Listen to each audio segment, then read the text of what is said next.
तो चलिए खबरों की करते हैं शुरुआत।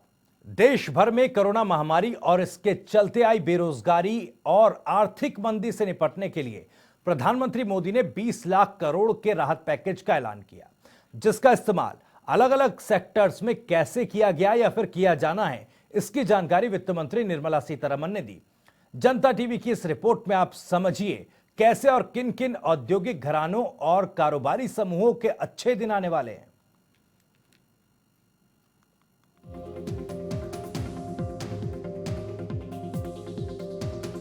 कोरोना महामारी से निपटने और इससे बिगड़े हालातों को सुधारने के लिए जैसे ही 20 लाख करोड़ के राहत पैकेज का ऐलान हुआ तो मजदूरों, गरीबों, आम लोगों के चेहरे खिल गए। सबको लगा कि केंद्र सरकार के इस राहत पिटारे से उनके लिए भी कुछ न कुछ जरूर निकलेगा।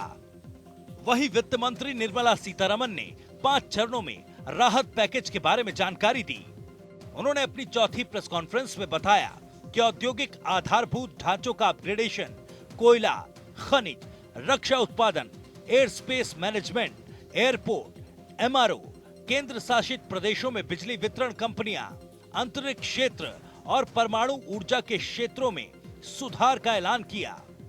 चौथे चरण में जो कदम उठाने का ऐलान किया है उसमें कई बड़े औद्योगिक घरानों को फायदा पहुंचेगा। जिन औद्योगिक घरानों को सबसे ज्यादा लाभ होगा उनमें Tata power, JSW steel, GVK, Hindalco और जीएमआर जैसी कंपनियों के अलावा अडानी, अनिल अंबानी का रिलायंस ग्रुप, वेदांता और कल्याणी जैसे कारोबारी समूह शामिल हैं। अडानी ग्रुप को कोयला, खनिज, रक्षा, बिजली वितरण और हवाई अड्डों जैसे क्षेत्रों में आगे बढ़ने का मौका मिलेगा, जबकि वेदांता और आदित्य बिरला ग्रुप के हिंडाल्को कोयला और खनिज खनन परियोजनाओं को भुनाने में सक्षम होंगे। दरअसल वित्त मंत्री ने अपने ऐलान में 8 क्षेत्रों कोयला खनिज, डिफेंस प्रोडक्शन, हवाई क्षेत्र प्रबंधन, हवाई अड्डों, केंद्र शासित प्रदेशों में बिजली वितरण कंपनियों, अंतरिक्ष और परमाणु ऊर्जा में रणनीतिक सुधारों की घोषणा की है। उन्होंने कहा कि कोल इंडिया लिमिटेड की खदानें भी प्राइवेट सेक्टर को दी जाएंगी ताकि ज्यादा से ज्यादा खनन हो सके और देश के उद्योगों को बल मिले। 50 ऐसे नए ब्लॉक नीलामी के लिए उपलब्ध होंगे। वित्त मंत्री ने कहा कि 6 और एयरपोर्ट्स की नीलामी होगी। एयरपोर्ट्स अथॉरिटी ऑफ इंडिया ये काम करेगी। इस तरह कुल 12 एयरपोर्ट्स की नीलामी होगी। इनमें से कई परियोजनाएं लंबे वक्त के लिए हैं और इससे कोरोना संकट को तुरंत मदद की संभावना नहीं है। सरकार के इस ऐलान के बाद Adani power, Tata power, JSW energy और रिलायंस पावर जैसी निजी कंपनियां कोल ब्लॉक के लिए बोली लगाएंगी और इस इंडस्ट्रीज के लिए जो राहत पैकेज दिए गए उसका फायदा इन कंपनियों को मिलेगा। कई स्टील कंपनियां भी कोकिंग कोल के कुछ खानों के लिए नीलामी में हिस्सा ले सकती हैं। 50 नए कोल ब्लॉक्स नीलामी के लिए उपलब्ध होंगे।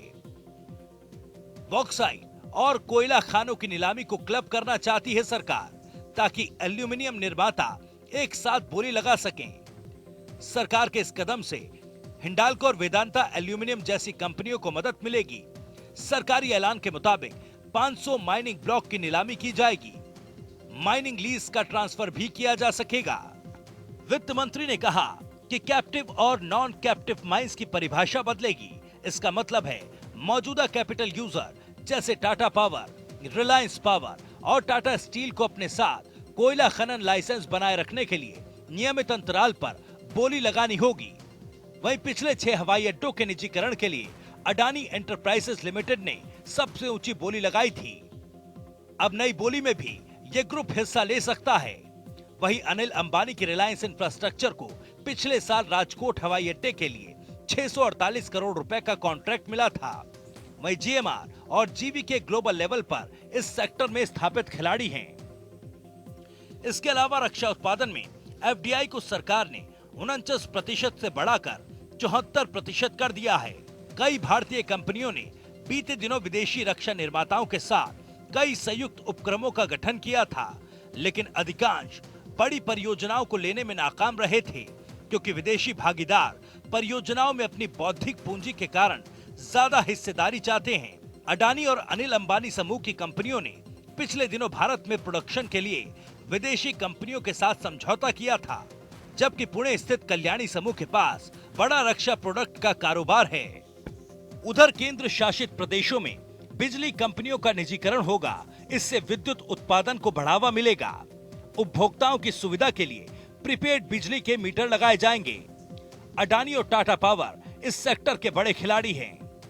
अडानी ने 2017 में रिलायंस इंफ्रास्ट्रक्चर के मुंबई वितरण कारोबार को खरीदकर बाजार में अपनी हिस्सेदारी बढ़ा ली है, जबकि पिछले हफ्ते अनिल अंबानी समूह ने अपने दिल्ली बिजली वितरण कारोबार को भी बिक्री का ऐलान किया।